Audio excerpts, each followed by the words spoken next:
जन्म जन्म का और कुछ नहीं चाहिए।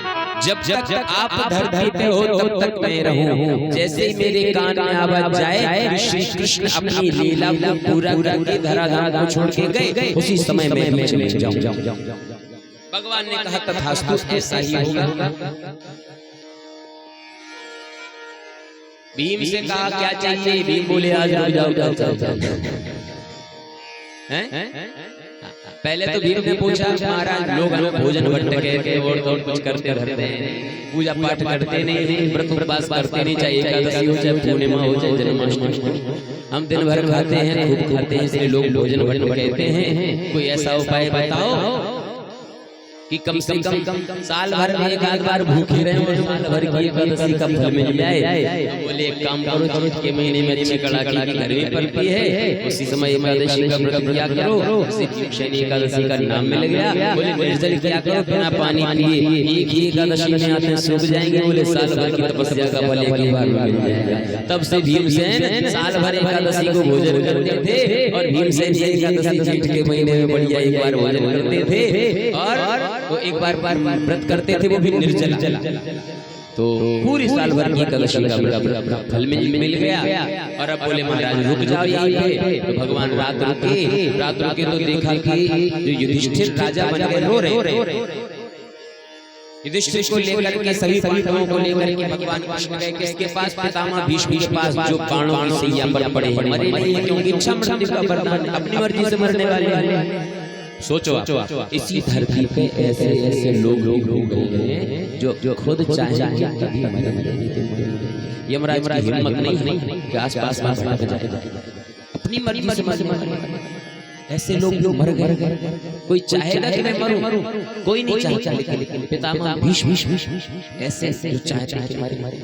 एक बाली था, बाली को भगवान ने छोटे बाण मारा, मैं बैरी सुंदरी प्यारा कारणनाथ ने मारा, समदर्शी समंतर्यामी अनंत समदर्शी हो, एक समान दृष्टि से देखते हो, फिर मुझे क्यों मारा और सुग्रीव से मित्रता क्यों हो गई? तब भगवान ने दुनिया भर की बातें कही, अनुज वधू भगनी सुनारी कन्या समेचारी सब बातें कही।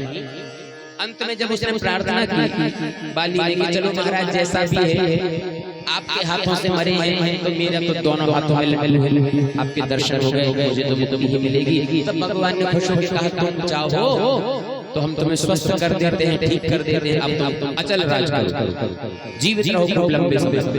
तो बाली ने क्या कहा? नहीं, अब मुझे जन्म कराई अंतराम रही आवत नहीं, आपके दर्शन कभी नहीं होते। लोग जन्म जन्मांतर तपस्या करते हैं और हमें लड़ते आपके दर्शन हो गए। हमसे बड़ा भाग्यशाली कौन? इसलिए अब तो महाराज मुझे मरना है, जीना नहीं। ऐसे भी लोग हो गए जो अपनी मर्जी से मरे। तब पितामह भीष्म पास लेकर के गए। पितामह भीष्म ने युधिष्ठिर को उपदेश दिया, दान धर्मान राज धर्मान मोक्ष धर्मान विभाग शास्त्री धर्मान भागवत धर्मान समाज अभ्यास योग। दान धर्म राज धर्म मोक्ष धर्म स्त्री धर्म भगवत धर्म आदि। समय थोड़ा सा फिर भी कहीं भी कथा होती है ना, लगता यही है कि समय कम है, क्योंकि अच्छे से अगर कथा होती है तो उसके लिए कम से कम 3 घंटे सुबह की शिफ्ट में चाहिए और कम से कम 3 घंटे शाम की शिफ्ट में। तब 6-7 घंटे में कुछ ठीक कथा होगी, कुछ ठीक पूरी नहीं। लगता है कि कथा कर रहे हैं, खाली 3-4 घंटे में कथा तो समुद्र है, कथा तो समुद्र है। इस समुद्र को कोई पार 3-4 घंटे में कैसे कर सकता है? इसके लिए तो हरि अनंत हरि कथा अनंत, इसके लिए तो समय कितना भी दे दो आप कम ही, लेकिन फिर भी प्रयास करते हैं मुख्य कथाओं को लेकर के चले। युधिष्ठिर को उपदेश देने के बाद भगवान श्री कृष्ण की तरफ रावण भीष्म देखते हैं और कहते हैं प्रभु इति मति रूप कल्पिता कृष्णा भगवत शाश्वत पंगवे विभूति प्रभु, अब मेरी जो मति है वो आपके चरणों में समर्पित हो रही है। प्रभु जब तक मैं मर ना जाऊं तब तक आप ऐसे मुस्कुराते खड़े रहना, मेरी आंखों के सामने बनाने। भगवान बोले अगर तुम्हें तो इच्छा मृत्यु का वरदान 10-20 साल नहीं मरे तो हैं भाई इच्छा मृत्यु का वरदान कौन चाहेगा कि हम मर जाएं? पर कोई अच्छी चीज सामने दिख रही हो तो बिल्कुल ही नहीं सोच सकता कि मर भगवान जैसा सुंदर ईश्वर सामने खड़ा है, तुम हमारी तरफ देख के मोहित हो गए और हमें देखते रहे हो, मरने की ध्यान भूल गए। तो हम तब तक खड़े रहे, हमारे भी बीवी बच्चे हैं, हमें भी द्वारका जाना है। पितामह भीष्म कहते हैं प्रभु कृपा करना, आपको भी जाना नहीं, यहीं खड़े रहना है। और वो कौन पागल होगा जिसके सामने आप खड़े हो और वो जीवित रहने की कोशिश करे? आप सामने खड़े हो तो जीवन भर के पाप माफ हो जाते हैं और आपकी शरण में जगह रहती है। मेरे जीवन में जो भी पाप हुए हैं वो सब आपके दर्शन मात्र से समाप्त हो गए। आप हट जाओगे नजर से तो फिर मेरी बुद्धि में पाप आ सकते हैं। इसलिए मैं नहीं चाहता कि आप मेरी नजर से हटे। जब तक मैं न मर जाऊं तब तक आप सामने खड़े। इतना तो कहना स्वामी जब प्राण तन से निकले, इतना तो कहना स्वामी जब प्राण तन से निकले।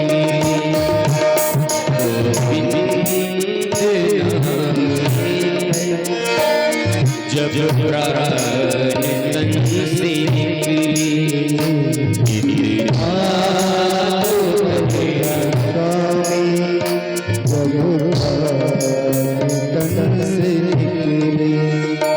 श्री गंगा जी का तट हो, यमुना का शिवट हो। श्री गंगा जी का तट हो, यमुना शिवट हो। मेरा सावरा निकट हो, मेरा सावरा निकट हो। जब प्राण तन से निकले, इतना कहना स्वामी जब प्राण तन से निकले।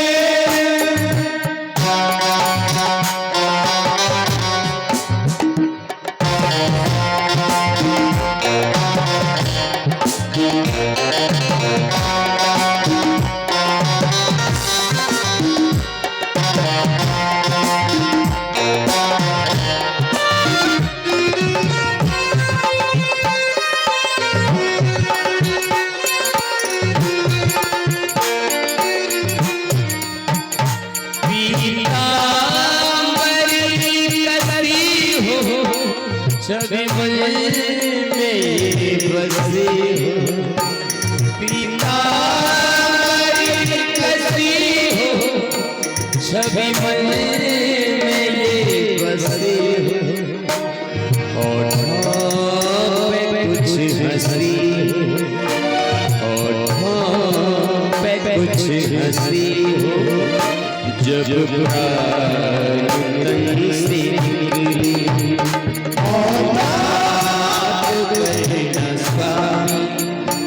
जब प्राण तन से निकले, इतना कहना स्वामी जब प्राण तन से निकले।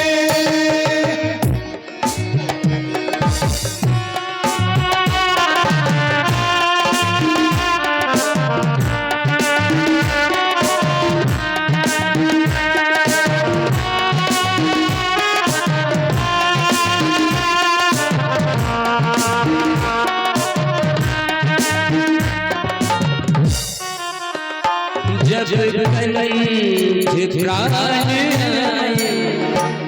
कोई रोग न सताए।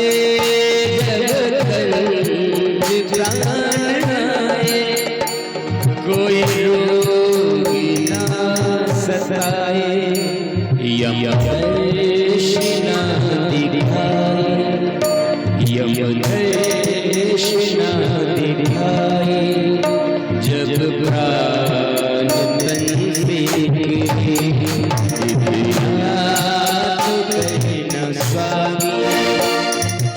प्राण तन से निकले इतना करना स्वामी जब प्राण तन से निकले इतना करना स्वामी जब प्राण तन से निकले इतना करना स्वामी जब प्राण तन से निकले जब प्राण तन से निकले जब प्राण तन से निकले जब प्राण तन से निकले। ये श्याम सुंदर बस आप सामने खड़े हो, अब क्या चाहिए? सारी इच्छाएं पूरी हो गई प्रभु। अब तो एक इच्छा रह गई, मेरी बेटी के साथ आप विवाह कर लो, मेरी बेटी को स्वीकार कर लो। महाराज आप तो ब्रह्मचारी हो, बेटी कहाँ से आ गई? बोले मेरी बुद्धि का नाम, मेरी एक बेटी है जिसका नाम है बुद्धि। मैं अपनी बुद्धि रूपी पुत्री आपके चरणों में समर्पित करना चाहता हूँ। अब मैं अपना प्राण आपके चरणों में समर्पित करना चाहता हूँ प्रभु। देखते ही देखते पितामह भीष्म के हृदय से ज्योति भगवान के हृदय में समाहित हो गई। बोले बोले वत्सल भगवान की। उसके बाद पितामह भीष्म का अंतिम संस्कार पांडवों ने किया। युधिष्ठिर जी का राज्याभिषेक हुआ। भगवान श्री कृष्ण द्वारका चले गए और उत्तरा के गर्भ से उस बालक का जन्म हुआ जिसकी रक्षा भगवान ने की। जन्म लेते ही चारों तरफ देखने लग गया, परीक्षा करने लगा। ब्राह्मण ने उस बालक का नाम रख दिया परीक्षित। चारों तरफ परीक्षा कर रहा है कि जिसने गर्भ में मेरी रक्षा की थी वो कहाँ है? बालक का नाम परीक्षित। पूरी एक रात भगवान विष्णु के साथ माता के गर्भ में रहा, इसलिए इस बालक का एक नाम हुआ विष्णु। क्या हुआ? विष्णु। परीक्षित जी का दूसरा नाम क्या है? क्या नाम है परीक्षित जी की? परीक्षित जी का दूसरा वाला नाम क्या है? सब धीरे धीरे बोल रहे, बोल तो रहे हैं सब, ये तो हमें दिख रहा, बोल तो रहे हैं सब, लेकिन दम नहीं लगा रहे हैं कि महाराज दम तो आप ही लगाओ, तो सब लगा। अच्छा एक बात बताओ, श्रोता बड़ा होता है कि वक्ता? श्रोता की जिम्मेवारी ज्यादा होती है कि वक्ता की? आप बताओ, कोई बताएगा? हमारे परीक्षित जी ने तो बता दिया, आप में से कोई बताएगा? हमारे परीक्षित जी ने कहा है जिम्मेवारी ज्यादा होती है श्रोता, बड़ा भी श्रोता ही है, वक्ता नहीं। क्यों? वक्ता का मतलब होता है बोलने। सीधी सीधी भाषा में कहें वक्ता माने वकील, श्रोता माने वक्ता बोलता रहता है और निष्कर्ष निकालता है अंत में कि हाँ भाई ये सही बोले और ये गलत बोले। पंडित जी कोई भी कथा कहते रहे, बाद में जजमेंट आपको करना है। महाराज ने अच्छी भागवत करी, बुरी भागवत करी, जजमेंट बाद में आप ही।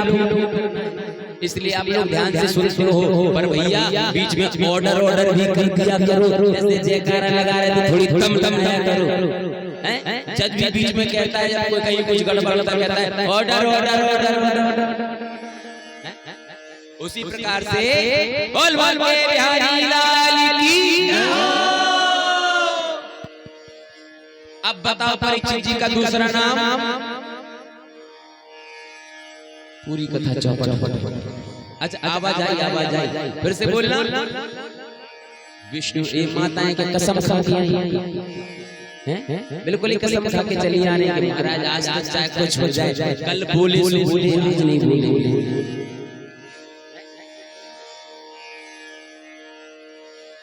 के समझ में नहीं आया? विष्णु नाम क्या है परीक्षित जी का दूसरा? विष्णु भगवान विष्णु भगवान के साथ एक रात माता के गर्भ में रहे।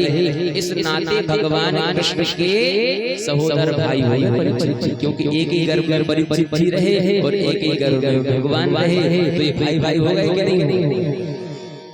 हो गए कि एक ही माता की गर्भ में तो इनका नाम क्या हुआ दूसरा विष्णु। कुछ समय बाद जब अर्जुन द्वारका से लौट के आए तब युधिष्ठिर जी को अपशब्द होने लग गए। अर्जुन से पूछा क्या बात है। अर्जुन ने बताया कि भगवान श्री कृष्ण धरती को छोड़ करके चले गए। वंचित महाराजा हरिणाम भगवान श्री कृष्ण धरती को छोड़ करके चले गए हैं और हमसे कहा था कि द्वारका की रानियों को वृंदावन ले जाओ तो मार मार को लीलों ने भी लूट लिया। तब युधिष्ठिर जी ने कहा कि निश्चय ही भगवान चले गए हैं तो द्वारका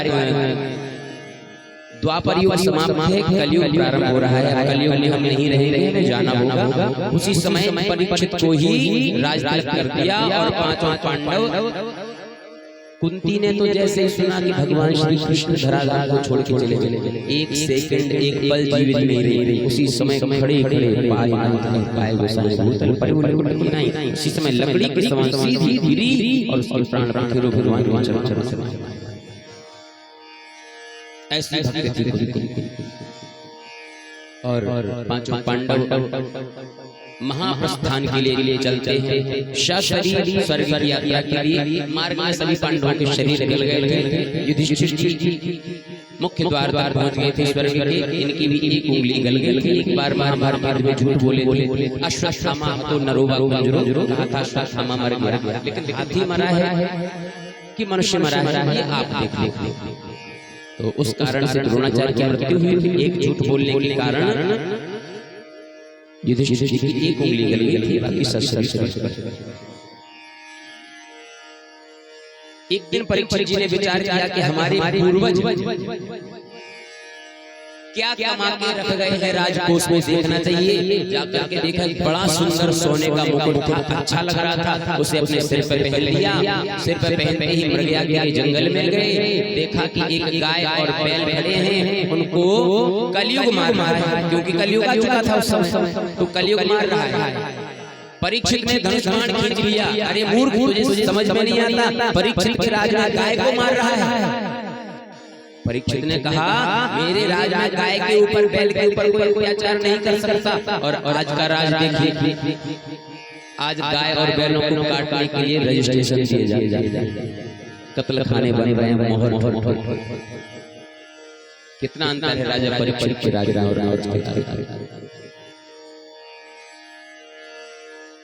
जब हमारे देश में अंग्रेजों का शासन शुरू हुआ, उस समय हमारे देश में एक भी कत्ल खाना नहीं था, एक भी गाय नहीं कटती थी, कोई जानवर काटा मारा नहीं जाता। और जब तक गाय भैंसों के दूध से, बकरियों के दूध से ही हमारा देश सोने का पहाड़ था। क्या था? सोने का पहाड़। फिर हमारे देश को लूट लूट के बना दिया गया सोने की चिड़िया। क्या बना दिया गया? हमारा देश सोने का राजाओं का। जब देशद्रोहियों ने भारत देश पर शासन किया, भारत देश की जमीन को खोद खोद के पूरा पहाड़ ले गए अपने दूसरे देश में, और यहाँ पे क्या छोड़ गए? सोने की चिड़िया। और जाते जाते वो चिड़िया भी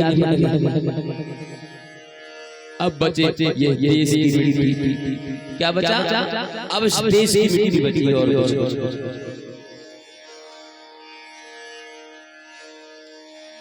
तो अंग्रेजों का जो शासन था उस समय तक कत्ल खाने अंग्रेजों ने विचार किया कि भारत के लोग इतने अमीर क्यों हैं? बड़े शक्तिशाली, शरीर से भी पहलवान थे, दमदार थे और अमीर भी थे। इसका कारण जानो क्या है? बोले सबके घर में गाय भैंस है, जिसको बोलते थे धन। पता है आपको? पुराने बुजुर्ग लोग कहते हैं अगर कोई गाय दिख जाए, भैंस दिख जाए, भैया इसका धनी कौन है? क्या भैया इसका धनी कौन है? मतलब धन का ही तो धनी होता है। ये धन है और इसका धनी तो वो है जो इसका मालिक। भैया इसका धनी कौन है? कहा गाय भैंस बकरियां सब पालते हैं, इन्हीं के दूध से, गोबर से, गौमूत्र से ये लोग औषधियां बनाते हैं, बेच के घर चलाते हैं और दूध पी करके हृष्ट घी खा करके हृष्ट होते हैं। कहा अगर इनके घर में से दूध घी बंद हो जाए तो ये सब हमारे गुलाम हो जाएंगे, शरीर से कमजोर हो जाएंगे, धन से कमजोर हो जाएंगे, हमारे गुलाम हो जाएंगे। का ये सब कैसे होगा? बोले एक काम करो, इनको लालच दो, इन्हें लालच दो पैसे का। कोई बूढ़ी ढीढ़ी गाय हो इनसे खरीद लो, कम थोड़े थोड़े से पैसे देके खरीद लो। और बोले गायों का क्या करेंगे? बोले काटेंगे, काट के क्या करेंगे? बोले मांस खा जाएंगे और चमड़ी के जूते बनवा लेंगे और बैग बनवा लेंगे, बेल्ट बनवा लेंगे, उन्हें बेचेंगे, इन्हीं लोगों में बेचेंगे और यही खरीदेंगे। उससे भी पैसा क्या उससे भी पैसा अपने पास आया। कहा ये बढ़िया है। तो अंग्रेजों में ब्रिटिश शासन में सबसे पहला कत्लखाना खुला था लाहौर। उस समय लाहौर खैर भारत में ही नहीं था, बंटवारा नहीं हुआ था उस समय, तो लाहौर भारत में ही थी। सबसे पहला कत्लखाना कहाँ खोला गया था? लाहौर। और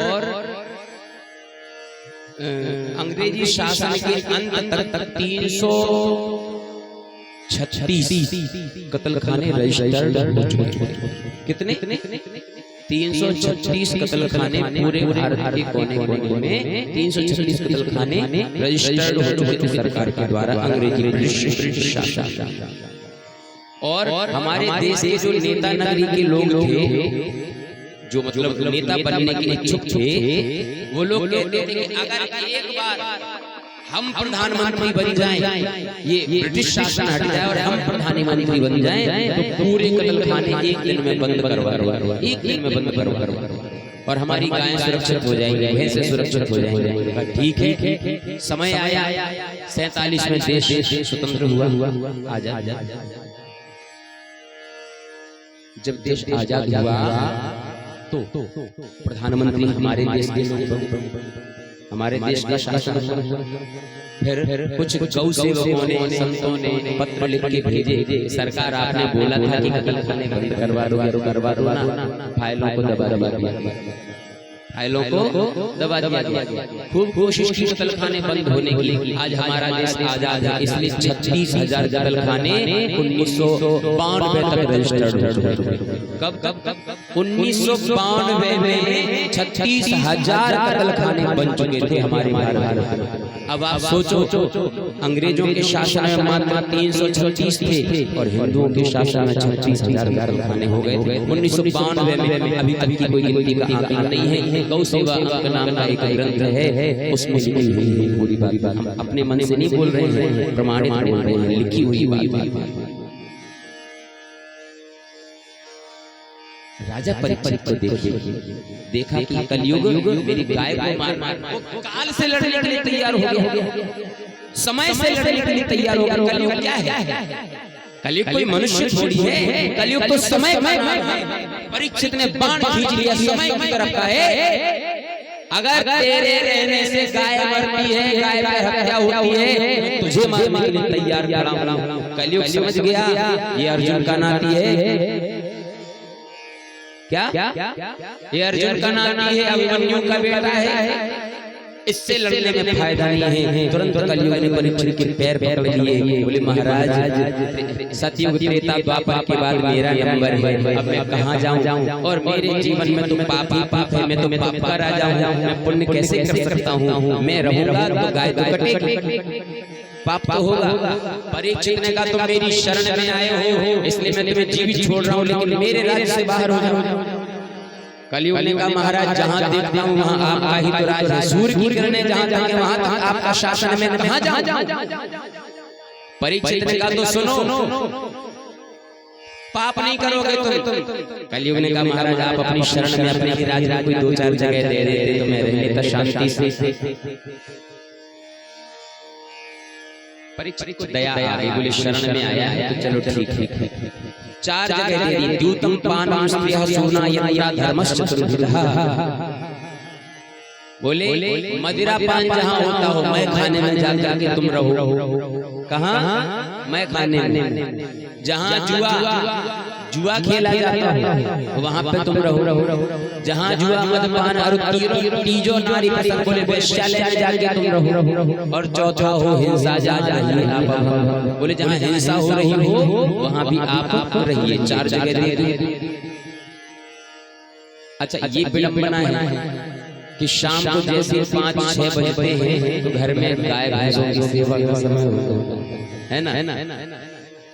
अब अभी सोच रहे थे 3 से 6 और 7 बजे कथा करेंगे। अभी कितने बजे?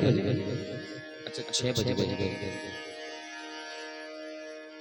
तो अभी कथा चल ले कि समय क्योंकि आपको जब घर के काम याद आएंगे तो आएंगे भाई, रोज के काम करने पड़ेंगे। गाय भैंस घर पे भूखी बंधी रहेगी, वो कहीं कहाँ से कहाँ बहुत हो रही, हम और भूखी लगेंगे। इस बात की भी चिंता है। तो कल से ऐसे करेंगे कि 6 बजे बंद कर दिया। क्यों बताइए? ये बात फंसी है कि 3 घंटे में कथा ठीक से हो नहीं। ये बात बिल्कुल सही है।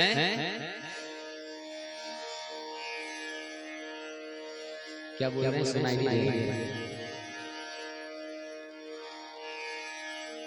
अच्छा चल ले कथा। अच्छा आधा घंटा और चल ले। हाँ। अच्छा आधे लोग कह रहे हैं चलने दो और आधे कह रहे हैं कि 6 बजे पूरी कर। अब कोई वाली बात हो गई कि इसे मार भी दो और छोड़ भी कोई वाली बात हो गई। अर्जुन से कहा कि अर्जुन इसे मार भी दो और छोड़ भी दो। अब आधे कह रहे हैं कि कथा 6 बजे तक बंद कर दिया तो गाय भैंस की सेवा हो जाए, और आधे कह रहे हैं महाराज तुम तो चला हम तो घर से बोल भगवान की। अब ऐसा करते हैं हम थोड़ा कथा को संक्षिप्त करते हैं, जल्दी कथा की स्पीड बढ़ाते हैं। अभी चल रहे थे ट्रेन से, अब चलेंगे हवाई जहाज से। बोले कथा और मठा चाय जितनी बड़ा और चाय जितनी घटा। तो थोड़ा प्रयास करेंगे शिक्षित करने का। जितनी जल्दी प्रसंग हो जाए अधिक समय नहीं लेंगे। 4 जगह दी कलयुग को रहने के लिए। द्यूतम पानम सूना, जुआ, मदिरापान, वेश्यावृत्ति और जहाँ जीवों को मारा जाता हो, काट के खाया जाता हो, ऐसी जगह पे कलयुग रहेगा। कलयुग ने सोचा जब तक हम राजा को नहीं जीतेंगे तब तक प्रजा को नहीं जीत पाएंगे। राजा चारों में से कुछ नहीं करता। बोले महाराज अच्छी सी जगह मिल जाए तो परीक्षित ने कहा सोने में भी तुम्हारा वास होगा, स्वर्ण में। जैसे सोने की बात कलयुग ने सुनी, सुपरीक्षित के मुकुट में बैठ गए। जैसे ही सोने की बात सुनी, परीक्षित के मुकुट में जाके बैठ गया। गीता में भगवान कहते हैं कि सोने में मेरा वास है। यहाँ परीक्षित ने कलयुग से कह दिया सोने में मेरा वास है। अब और समस्या खड़ी हो गई। कृष्ण भगवान कह रहे हैं सोना मेरा है, तो कलयुग कह रहा है सोना मेरा है। अब जब खड़ी हो गई। बोले बंटवारा कर दो सोने में, 2 प्रकार का सोना कर दो। बोले कैसे? बोले जो ब्याज की कमाई का और लूट पाट की कमाई का पैसा होगा उससे जो सोना कमाया जाए उसमें कलयुग। बोले बेईमानी की कमाई से कमाया हुआ सोना उसमें कलयुग रहेगा। पूरे घर को कलम कर देगा, बर्बाद कर देगा, नष्ट कर देगा, बीमार मार देगा, कोट कचहरी में पूरा बर्बाद कर देगा। बोले दूसरा मेहनत की कमाई से कमाया हुआ जो सोना होगा भले ही होगा लेकिन वो कृष्ण का वास होगा और दिन प्रतिदिन सोने का आकर्षण करेगा। मेहनत की कमाई से कमाया हुआ सोना जहाँ रखा होगा वो सोना बर्बाद नहीं होगा। वो सोना जहाँ रखा होगा वहाँ पर और सोना घटेगा नहीं, दिन प्रतिदिन बढ़ेगा। 2 प्रकार का सोना हो गया। का महाराज फिर परीक्षित जी तो धर्म राजा थे, इसके मुकुट में क्यों बैठ गए कलयुग? क्या इसके पास बेईमानी का सोना था?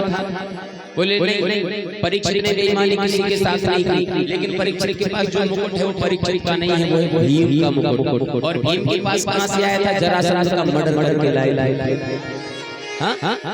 जरासंध को मारा था, जरासंध को मार के जरासंध का मुकुट ले आए। तो भैया ये तो खून से लथपथ हो गया, मार के लाया है तो मुकुट तो बेईमानी का हुआ कि नहीं, ईमानदारी का थोड़ी। किसी की जान लेके सोना लाए थे, लूट का धन है। कलयुग का वास हो गया, कलयुग का वास जैसे हुआ महाराज। अब परीक्षित की बुद्धि गड़बड़ हो गई। जिसके सिर पे कलयुग बैठा हो उसकी बुद्धि ठिकाने कैसे आ सकती है। अब तो महाराज जी घोड़े पे बैठ के सभी ऋषि के आश्रम में चले गए। सभी ऋषि समाधि में बैठे गए। बाबा जी आंखें बंद करके ढंग कर रहे हो, भजन करने का, चलो जाओ मेरे लिए पानी। बाबा जी नहीं सुना, भजन कर रहे थे। मरा हुआ सर्प डाल दिया बाबा जी के गले में। सोचा डर जाएंगे तो अपने आप आके खड़े हो जाएंगे। नहीं डरे, उन्हें पता ही नहीं चला कि सर्प डला है। परीक्षित जी भाग गए वहां से। आज अपने महल में जाके जैसे मुकुट उतारा, कलयुग हो गया दूर। अब वो महात्मा का मान करके आए। एक राजा ने संसार प्राप्त कर दिया, अब मुझे मर जाना। फांसी लगाने की तैयारी कर रहे थे परीक्षित, खुद जलने की तैयारी कर रहे थे मर। इतने में समीक ऋषि के पुत्र श्री ऋषि को पता चला नदी में स्नान कर रहे थे। तो उन्होंने हाथ में जल दिया। कहा इति लंघित मर्यादा तक्षकः सप्तमी, 7वें दिन वो व्यक्ति मर जाएगा तक्षक के डसने से जिसने मेरे पिता के गले में मरा हुआ सर्प डाला। समीक ऋषि के पास आए, उनकी समाधि खुली। समीक ऋषि ने सब कुछ देख करके सूचना भेजी परीक्षित के पास कि 7 दिन में तुम मर जाओगे, अपनी मुक्ति का साधन। परीक्षित तो आज ही मरने वाले थे, लेकिन सुना कि संत का वरदान है, श्राप नहीं वरदान माना। वरदान है 7 दिन तक मैं मर ही नहीं सकता, 7वें दिन मरना है मुझे। अब क्या करूं? अपने पुत्र जन्मेजय को राजा कर दिया राजा परीक्षित ने, और स्वयं जंगल में चले गए और वहां पे खोज करने लग गए कि जल्दी मरने वाले को क्या करना चाहिए। श्री सुखदेव जी महाराज आए। श्री सुखदेव जी महाराज ने आकर श्री सुखदेव जी महाराज जैसे आए, परीक्षित जी ने उनका पूजन किया और प्रश्न किया, गुरुदेव अतः परीक्षा में संसिद्धिं योगी नाम परम पुरुषस्य कार्यं मानस्य सर्वथा। जो जल्दी मरने वाला है उसे क्या करना चाहिए। तब श्री सुखदेव जी महाराज ने कहा कि दुनिया में जितने लोग हैं सब जल्दी मरने वाले। ऐसा कोई है जो ये कहे कि मैं 1 महीने बाद मरूंगा? कोई है जो ताल ठोक के कह सके कि मैं 1 महीने तक मरूंगा ही? ऐसा कोई है? कोई नहीं, क्योंकि सबके सिर पर काल मंडरा रहा है। कब किसका नंबर आ जाए कोई पता नहीं। 7 दिन में मरने का श्राप परीक्षित को लगा है। परीक्षित तुम्हें अकेले को श्राप नहीं लगा 7 दिन में मरने का? बोले सब 7 दिन में मरेंगे। सात दुनिया के हर व्यक्ति 7 दिन में मरेगा। बोले कैसे? बोले 8वां दिन होता है। रविवार से शनिवार तक गिनो इतने हो गए। कोई भी मरेगा तो नहीं 8वां दिन होता है? नहीं। बोले सबको 7 दिन में मरना है और सबको जल्दी मरना है, इसलिए सबको अपने मरने की तैयारी पहले करना चाहिए, फिर जीवित बना रहे जो आए समझ में। लेकिन अंतिम यात्रा की तैयारी पहले यात्रा में कर लेना चाहिए, क्योंकि अंतिम यात्रा में फिर कुछ नहीं कर पा।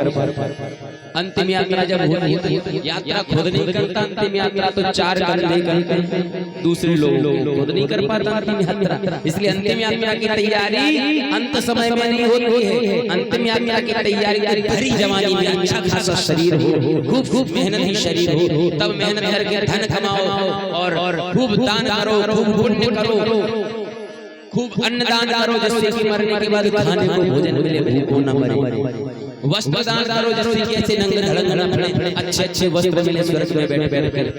आसन दान करो, शैया दान करो, जूता चप्पल दान करो, जिससे कि नंगे पैर आपको कांटों पे चल के ना जाना पड़े मरने के बाद।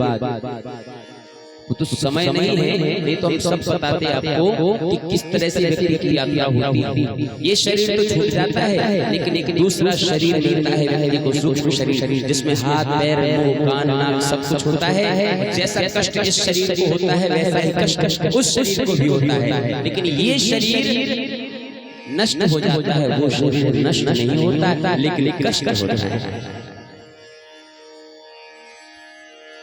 जिस व्यक्ति ने कभी जूता चप्पल दान नहीं किया उसे नंगे पैरों कांटों पे चलते हुए और आग पे चलते हुए जाना पड़ता है। जिसने जूता चप्पल दान किए हैं उसे पैरों में ऐसी सुरक्षा दे दी जाती है कि वो आग पे चलेगा तो जरूर, लेकिन उसे आग जलाएगी नहीं।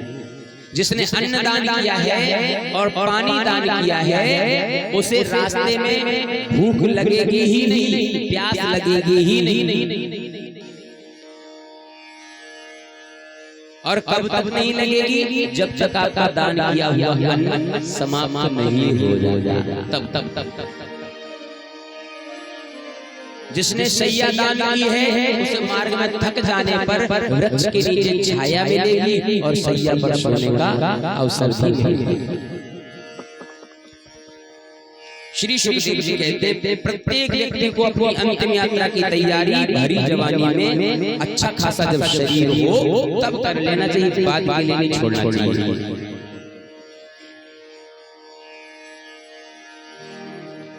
जितासनो जित श्वासो जित संगो जितेन्द्रियः स्थूले लोको रूपे मनसं धारयेत्। आसन को जीतो, श्वास को जीतो, संग को जीतो, इंद्रियों को जीतो, फिर भगवान के चरणों में ध्यान लगाओ। और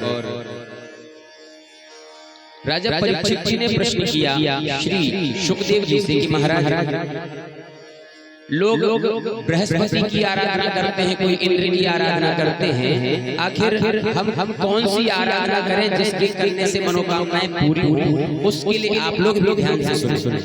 जो व्यक्ति जिस चीज की इच्छा रखते हैं उन्हें भगवान की पूजा करनी चाहिए। जो ब्रह्म तेज पाने के इच्छुक हैं, ब्राह्मण हैं, ब्रह्म तेज पाने के इच्छुक उन्हें बृहस्पति की आराधना करनी चाहिए। और जो लोग अपनी इंद्रियों में शक्ति पाना चाहते हैं उस व्यक्ति को इंद्र की आराधना करनी चाहिए। और जिनकी कोई संतान नहीं होती है, ना बेटा ना बेटी, कोई संतान होती ही नहीं है, उनको प्रजापतियों की आराधना करनी चाहिए। इससे प्रजा बढ़ती। जिनको लक्ष्मी चाहिए, जिनको लक्ष्मी चाहिए उन्हें माया देवी की आराधना करनी चाहिए। जिन्हें तेज चाहिए उन्हें अग्नि की आराधना करनी चाहिए। जिन्हें धन चाहिए उन्हें वसुओं की आराधना करनी चाहिए। जिन्हें वीरता चाहिए उन्हें रुद्रों की आराधना करनी चाहिए। जिन्हें अन्न चाहिए उन्हें अदिति की आराधना करनी चाहिए। जिन्हें स्वर्ग चाहिए उन्हें देवताओं की आराधना करनी चाहिए। जिन्हें राज्य चाहिए उन्हें विश्व देवों की आराधना करनी चाहिए। जो लोग चाहते हैं कि पूरी प्रजा हमारे वश में रहे तो उनको साध्य देवताओं की आराधना, मतलब क्षेत्र के जो मुख्य देवता हैं उनकी आराधना करनी चाहिए, जिससे कि क्षेत्र की सभी प्रजा अपने वश में हो जाया करती है।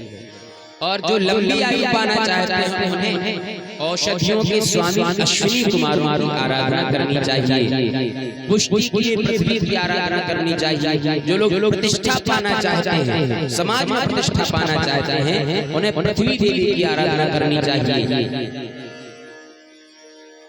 जो लोग सौंदर्य पाना चाहते हैं, जिनको लगता है कि हम बहुत सुंदर हो जाएंगे, उन्हें गंधर्वों की आराधना करनी चाहिए। जो लोग 25 वर्ष से अधिक उम्र के हो गए हैं और चाहते हैं कि हमारा विवाह हो जाए, हमें पत्नी मिल जाए, उन लोगों को उर्वशी नाम की अप्सरा की आराधना करनी चाहिए। और जो लोग सबके स्वामी बनना चाहते हैं उन्हें ब्रह्मा जी की आराधना करनी चाहिए। यश पाने के लिए यज्ञ पुरुष भगवान की आराधना करनी चाहिए। खजाना पाने के लिए वरुण भगवान की आराधना करनी चाहिए। जैसे किसी की खजाने पर नजर होती है ना, महाराज फलानी जगह खजाना गड़ा हुआ है, कैसे मिलेगा? उन्हें वरुण देव की आराधना करनी चाहिए, उससे खजाने की प्राप्ति होती है। विद्या प्राप्ति के लिए जो बच्चे पढ़ाई करते हैं लेकिन याद नहीं होता, बार बार स्कूल में फेल हो जाते हैं, खूब शाम को याद करके सो गए, सुबह सो के जगे तो नहाने के साथ साथ पूरी पढ़ाई भी भूल गई, कुछ याद नहीं बचा। ऐसे बच्चों को भगवान शंकर की आराधना करनी चाहिए, शिव की आराधना करनी चाहिए। और सुबह सूर्योदय के समय सूर्य भगवान को जल चढ़ाना चाहिए। ये दो काम करने से बच्चों की बुद्धि तेज होती है, जो भी याद करते हैं वो कभी भूलता नहीं है। और जिन पति पत्नी में आपस में झगड़ा होता रहता है, बात बात पे पति पत्नी को जवाब दे और बात बात पे पत्नी पति को जवाब दे देती है, एक दूसरे की बात नहीं मानते, ऐसे लोगों को चाहिए कि माता पार्वती जी की आराधना करें। माता पार्वती जी की आराधना करने से पति पत्नी में प्रेम बढ़ता है और धर्म की रक्षा के लिए भगवान विष्णु की आराधना करनी चाहिए। वंश की रक्षा के लिए जब किसी घर में ऐसा होता है कि केवल एक ही बेटा होता है, 2-3 पीढ़ियों से चला रहा हो कि केवल एक ही बेटा हो रहा है और अगर वो बेटा भी बीमार पड़ने लग जाए तो समझ लीजिए कि वंश नष्ट होने वाला है। ऐसी स्थिति में अपने वंश के पितरों की आराधना करनी चाहिए, अपने पूर्वजों की पूजा करनी चाहिए, उससे वंश का विस्तार होता है।